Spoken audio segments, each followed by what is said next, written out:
SOPs and self-inspection and quality audit. First, SOP. SOP is nothing but standard operating procedure. SOP means standard operating procedure is a set of step-by-step written instructions intended to document how to perform a routine activity. It's a backbone of pharmaceutical industry, an integral part of quality assurance, provides detailed of appropriate quality, cost and time constraints. Objectives: to maintain the quality control and quality assurance, to serve as a training document for teaching users about the process for which the SOP was written, and to facilitate consistent conformance to quality system requirements and to support data quality, and to provide guidelines for accurate and timely data collection, uniformity of performance, efficiency and quality output, reduce miscommunication and failure to comply with industry regulations, and to carry out operations correctly and always in same manner. And there are different types of SOPs in the pharmaceutical industries. They are training SOP, safety SOP and product distribution SOP, cleaning SOP, production SOP, equipment maintenance SOP and quality control SOP. First, training SOP. It is nothing but it outlines training procedures ensuring employees have the necessary knowledge and skills to perform their task. And then safety SOP. It specifies the steps involved in ensuring the safety of employees and drug products. This includes procedures for handling hazardous materials as well as procedures for responding to accidents and emergencies. Third is product distribution SOP. It governs the distribution and transportation of pharmaceuticals products. It ensures proper handling, storage and documentation throughout the supply chain to maintain product integrity and prevent deviations during distributions. In cleaning SOP, it provides instructions for cleaning and sanitation process within the pharmaceutical facility. It details cleaning agents, frequencies and actions to maintain a sterile or non-sterile environment and prevent contamination. Production SOP. It covers the step-by-step procedures for drug manufacturing. It ensures consistency and compliance with GMP requirements, specifying the processes from raw materials to the finished products. Next, equipment maintenance SOP. It outlines the steps in maintaining and calibrating critical equipment. This includes procedure for inspecting, testing and repairing equipment. The last one is quality control SOP. It defines the steps involved in testing pharmaceutical products to ensure they meet established quality standards and specifications. This includes procedures for sampling, testing and analyzing products. Common components of SOPs. Common components of SOPs are: they should start with a clear objective, defining the purpose and intended outcome of the process. This gives employees context for better understanding goals and expectations. Its scope is to delineate the boundaries of the SOP, including which task and processes it covers, so that employees know when the SOP applies to them. Responsibilities. This section specifies the responsibilities of those involved in the process. For example, work instructions may apply to operators, while other SOPs may involve approvals of other team members at different stages. Materials, tools and equipment involved. SOPs should include a list of the tools, materials and equipment required to carry out the process. These process inputs have a direct impact on quality, so it's important to ensure employees have everything they need to do the job right. Then process steps. They meet of the SOP is detailed step-by-step instructions on what step to do, how to complete them, and why they are important. Safety guidelines. SOP should include any applicable safety procedures such as personal protective equipment, use hazardous material handling guidelines, or lockout or tagout procedures. Troubleshooting guidelines. SOP can include troubleshooting tips for common issues identified at various steps, helping reduce defects and keep the process running smoothly. Documentation requirements. If there are any specific record keeping requirements or data capture associated with the procedure, the SOP should specify in this documentation requirements. Then benefits of SOPs. The development and use of SOPs minimize variations and promotes quality through consistent implementation of a process or procedure within the organization, even if there are temporary or permanent personal changes. When historical data are being evaluated for current use, SOPs can also be valuable for reconstructing project activities when no other reference are available. Ultimately, the benefits of a valid SOP are reduced work effect along with improved comparability, credibility, and legal defensibility.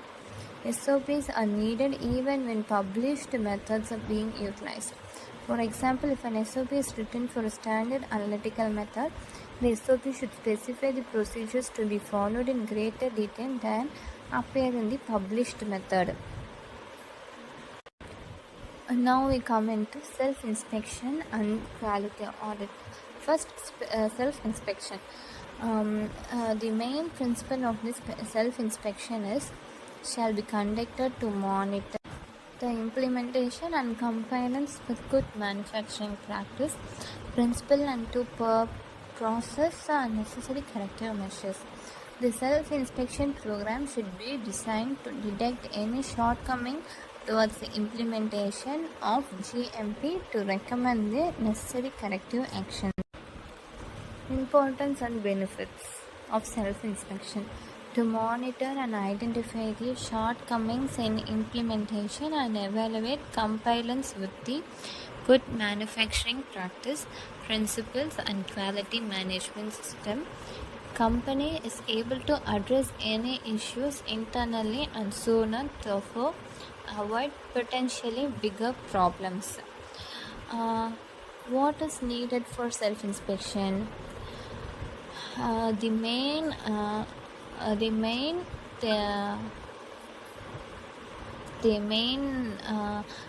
items are following. Personal premises including personal facilities, maintenance of buildings and equipment, storage of starting materials, packaging materials and finished products, then equipments and production and in-process controls, quality control, documentation, sanitation and hygiene, validation and revalidation programs, calibration of instruments or measurement systems, recall procedures, management of complaints, control of labels, and result of previous self-inspection and any corrective steps taken. How can self-inspection be conducted? Self-inspection can be conducted or plan may cover all areas or chapters in one single self-inspection annually or have several self-inspection within a year. That is, split the areas or chapters and perform self-inspection on several occasions.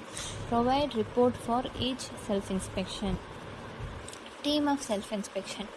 Management should appoint a team of self-inspection consisting of at least 3 members in a team.